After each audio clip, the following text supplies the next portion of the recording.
Fala aí, rapaziada do canal Complexo Vascaíno. Tranquilidade? Tudo bem com vocês? Espero que esteja. Galera, é o seguinte, esse é o segundo vídeo do dia. Fiz um vídeo anterior falando um pouquinho sobre o Nenê. Hoje ele saiu do Vasco, o Vasco oficializou isso. Então, galera, o vídeo ficou bem legal. Peço que vocês vão lá dar uma olhada, deixem um like lá, um comentário. Um vídeo maneirinho aí que eu fiz pra vocês. Galera, sem demorar muito, a gente vai falar sobre o chocolate que o Vasco deu hoje no Arte Sul, 7-1, e sobre a entrevista do Paulo Brax para o canal Atenção Vascaínos.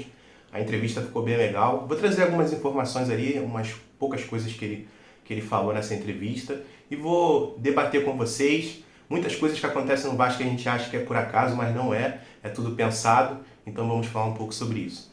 Antes da gente começar, galera, peço que vocês se inscrevam no canal. A gente está com a meta de bater 100 inscritos. Talvez no momento que você esteja vendo a gente já tenha batido. Mas mesmo assim, se inscreve no canal. Deixa o like aí, deixa o comentário no vídeo que vai me ajudar, vai fortalecer muito o trabalho. E, bom, é isso, galera, vamos pro conteúdo. Vasco hoje ganhou de 7-1 do Arte Sul, chocolate, estilo Brasil e Alemanha. Só que dessa vez é positivo, né? Vamos dizer assim. A gente jogou com o time reserva. Os gols foram: Marlon Gomes fez 1, Egnaldo 2, Orediano 2. Figueiredo fez 1 e saiu um gol contra. 7-1. O gol do Arte Sul a gente não sabe quem fez. O Vasco não noticiou, mas, bem, provavelmente a gente não iria conhecer o jogador. Os jogadores titulares eles ficaram na academia, fazendo fortalecimento, e fizeram um treino tático ali no campo, bem básico, mas não entraram para disputar essa partida, esse jogo treino, né? Vamos dizer assim. E galera, é o seguinte, um dado interessante, pegando esses jogos treinos que o Vasco fez, a diretoria do Vasco não deixa muito claro, né? Mas as coisas vão acontecendo e a gente vai observando que é tudo planejado. A gente jogou com o Atlético, com o time titular, jogamos contra o Tupi com o time reserva, contra o Resende com o time titular e hoje contra o Arte Sul o time reserva. Ou seja, foi uma escala para não talvez forçar muito os jogadores, principalmente pela parte física. A gente sabe que o Campeonato Brasileiro vai ser disputado, vai ser muito longo e talvez se botasse o time titular hoje poderia forçar, que a gente já jogou no sábado, né, contra o Resende. Então foi aí a opção do clube, já visando o Campeonato Brasileiro, que o time reserva tem que estar pronto, que é um campeonato muito longo, provavelmente vão ter lesões, jogadores vão tomar cartão, então a galera do banco, a galera que está no time reserva tem que melhorar. Outra coisa que eu achei muito legal nesse jogo treino foram os gols, né, do Marlon Gomes. Cara, o Orediano estava precisando muito de gol, sabe? Eu sempre toco na tecla Orediano, mas por quê? Cara, ele é o nosso jogador mais caro, a gente pagou, foram 20 milhões de reais nele, sabe? Então é natural, você pega na Europa uma grande contratação, exemplo, vamos dizer assim, Cristiano Ronaldo vai para um time, Messi vai para outro time. Cara, a torcida vai cobrar de quem os gols? Obviamente da contratação mais cara. Não aquele jogador que custou, sei lá, 1 milhão de euros, que veio só para compor o elenco, sabe? É natural do futebol. Então a gente espera muito do Orediano. Eu espero muito do Orediano. E hoje ele fez 2 gols. Espero que seja o caminho da trajetória positiva dele com a camisa do Vasco. E rapaziada, é mais ou menos isso que eu queria falar para vocês. A gente não tem muita informação. O Vasco tá um pouco ali retraído, tá fechado. Vamos ver agora contra o Atlético Mineiro, vai sair mais vídeos provavelmente. A gente vai assistir os jogos que vão passar na televisão, na TV aberta ou na TV fechada. E aí a gente vai ter mais conteúdo, mais coisas para falar para vocês sobre os nossos jogadores. Galera, então é isso sobre esse 7-1, esse chocolate. Já foi. E agora, rapaziada, vamos falar sobre a entrevista do Paulo Brax no canal Atenção Vascaínos. Entrevista muito legal, cara. Foi uma entrevista bem leve, sabe? Tipo um papinho ali com o pessoal do canal. Lembrando que o canal Atenção Vascaínos é o maior canal não oficial sobre Vasco no YouTube. O conteúdo deles é muito bom. Eu retirei algumas coisas aqui. Eu não peguei a entrevista na íntegra porque senão iria demorar demais. Eu peguei alguns pontos para a gente debater, eu comparar com a visão que eu tenho sobre Vasco. Já adianto para vocês que muitas coisas batem, as coisas que acontecem, tipo, a gente acha que é por acaso. Ah, por que será que isso aconteceu? Cara, não é por acaso, entendeu? Tudo ali tem um pensamento. A primeira pergunta que foi feita foi mais ou menos assim, sobre ano passado, que ele falou que o time estaria pronto em abril desse ano para a gente disputar o Campeonato Brasileiro. E ele respondeu da seguinte forma, mais ou menos: em pouco tempo o Vasco caminhou demais. Concordo. Maior janela de investimento da história do Vasco, 100 milhões de reais. Galera, é isso, a gente cobra muito, o Vasco poderia estar melhor, o Vasco poderia estar isso, estar aquilo. Mas galera, vamos fazer um comparativo com o associativo. Você acha que com os presidentes, sei lá, Jorge Salgado, Campelo, a gente teria poder de fazer 100 milhões em investimentos 100 milhões de reais em investimentos, cara, a gente não teria esse poder, sabe? Obviamente, o nosso ataque ainda está precisando de jogador, com certeza está. Mas, cara, a gente está no caminho, a gente está fazendo aquela base que eu comentei ontem da final do Carioca. A gente tem que montar nossa base, nosso alicerce, sabe? E com esse investimento que já foi feito e que vai ser feito também no meio do ano, a gente está seguindo esse caminho. E mais, ele falou que em um curto tempo nenhum time é campeão. Eu concordo com ele. É difícil falar de paciência, ainda mais pro vascaíno. Cara, a gente sofre demais, a gente apanha demais. Mas falaram do Palmeiras aqui. O Palmeiras começou a fazer investimento e após 2 anos que o Palmeiras veio ser campeão. Se eu não me engano, lá em 2015. Então, galera, é mais um exemplo para a gente ter paciência. O trabalho está sendo feito, o trabalho tem uma metodologia. O Paulo Brax foi muito claro em relação a isso. Então, galera, vamos ter paciência que a gente chega lá.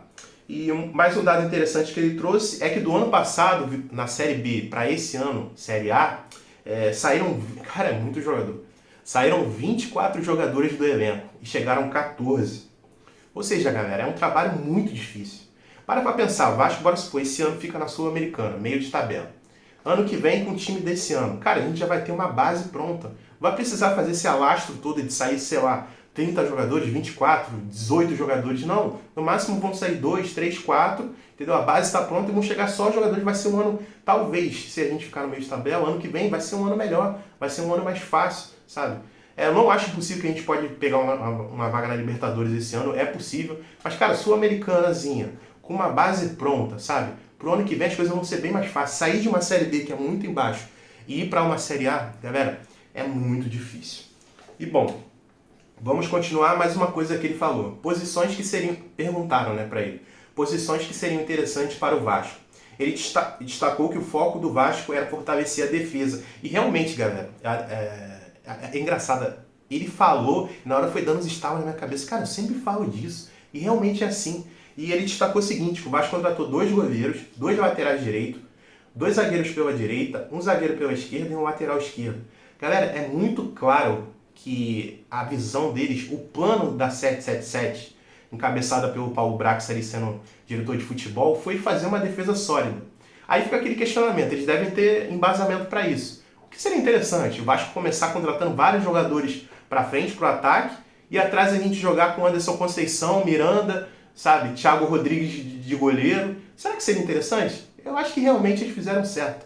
Sabe, a gente, aliás, já montou uma defesa que obviamente não é perfeita, mas é muito melhor do que o nosso ataque. Então, cara, ele falou e é exatamente o que a gente vê, sabe? Tipo, tá muito claro. O foco deles foi montar a defesa. E ele falou que precisam sim de mais jogadores, isso é muito claro. Ele não quis dizer as posições, porque isso poderia ali trazer um tumulto pro elenco. Imagina se ele falar, a gente está precisando de um atacante, de um ponta, poderia, sabe, trazer um tumulto para dentro do elenco. O jogador que joga de ponta fala, pô, eu tô aqui, o cara tá falando que precisa de jogador. Eles estão correndo atrás de jogadores, mas ele, Paulo Brax, preferiu não falar, e eu achei correto por parte dele. E mais uma coisinha que ele falou, que o foco do Vasco é contratar jogadores de 25 a 29 anos de idade.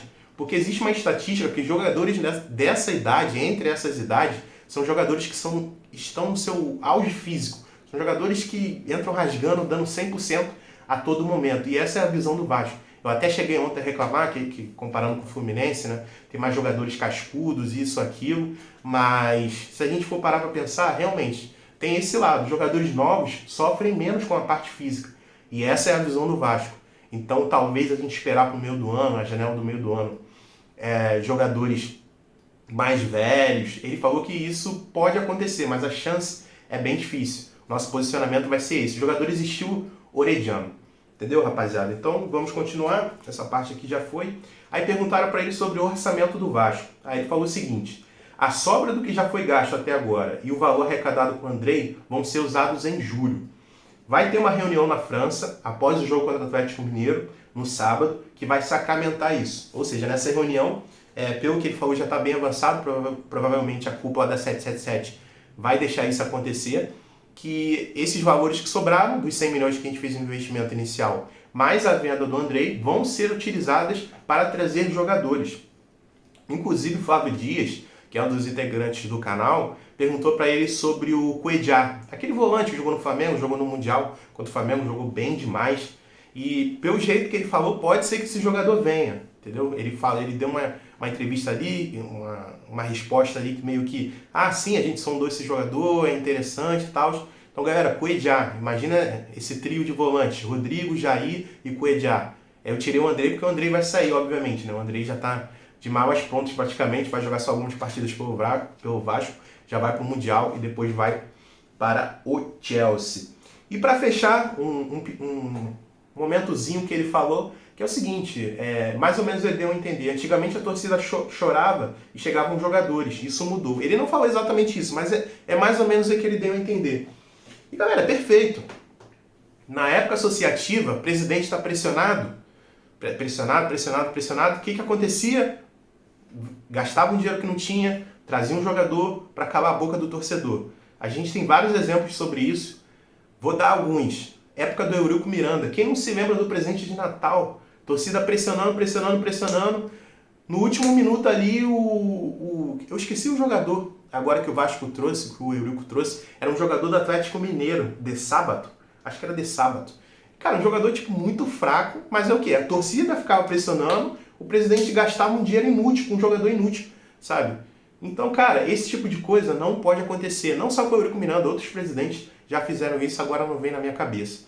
Então, galera, mais ou menos o que eu senti da entrevista é que o Vasco hoje é um time profissional, galera. Profissional. Nada é feito de qualquer jeito, tudo tem um pensamento. Algumas coisinhas. Hoje o Vasco quer propor o jogo. Barbieri é um técnico que quer deixar o Vasco em cima, atacando a todo momento, marcando em cima. E uma coisa interessante que ele falou, que o novo técnico, acho que deve fazer uns 3 meses que ele chegou, o novo técnico do Vasco Sub-20, da base, ele tem o mesmo pensamento que o Barbieri, que é montar uma base onde chega em cima, marque em cima. Ou seja, para que quando esses jogadores subirem, eles já chegarem no time principal, já sabendo como é que o Vasco joga. Porque muitas das vezes já aconteceu isso, na base, os jogadores, no Vasco mesmo, eu esqueci o técnico que a gente tinha, Marco alguma coisa, que na base o time era muito ofensivo. Chegava no time titular, um exemplo, Zé Ricardo estava de técnico do Vasco e jogava com o time todo recuado. Pô, o moleque chegava nesse time para se adaptar, o processo é muito maior, o processo é muito mais demorado, sabe? Então o Vasco hoje tem uma estrutura, o Vasco está trabalhando em cima dessa estrutura, tanto de contratar jogadores com uma idade determinada, como esquema tático, tanto de base como de time profissional. Então, galera, as coisas estão andando. Eu sei que em vários momentos, eu não vou ser hipócrita, eu vou vir aqui, eu vou reclamar, faz parte do jogo, sabe? Mas no fundo, essa entrevista hoje foi muito clara e mostra que o Vasco, sabe? O Vasco tem um padrão. O Vasco tem um padrão. A gente pode espernear isso, aquilo, galera, não vai mudar nada, porque são eles que mandam, beleza? Outra coisa que eu senti também é em relação ao Paulo Brax, galera, a gente cobra muito ele. Mas se pode ou não pode, vem da cúpula da 777, dos americanos, entendeu? Da galera lá deles. O Paulo Brax, ele só recebe o valor que ele pode gastar. Ele recebe X de valor, aí ele vai lá e gasta. Galera, mais ou menos isso. Não sei se eu deixei passar mais alguma coisa, mas espero que vocês tenham gostado. Caso você tenha assistido até aqui, deixa um comentário aí o que você achou dos pitacos que eu dei aqui sobre o que eu falei. Você assistiu a entrevista? Escreve aí também. Não esqueçam de deixar o like, a inscrição. Me ajudem com isso. Galera, saudações vascaínas. Estamos juntos. Valeu. Forte abraço.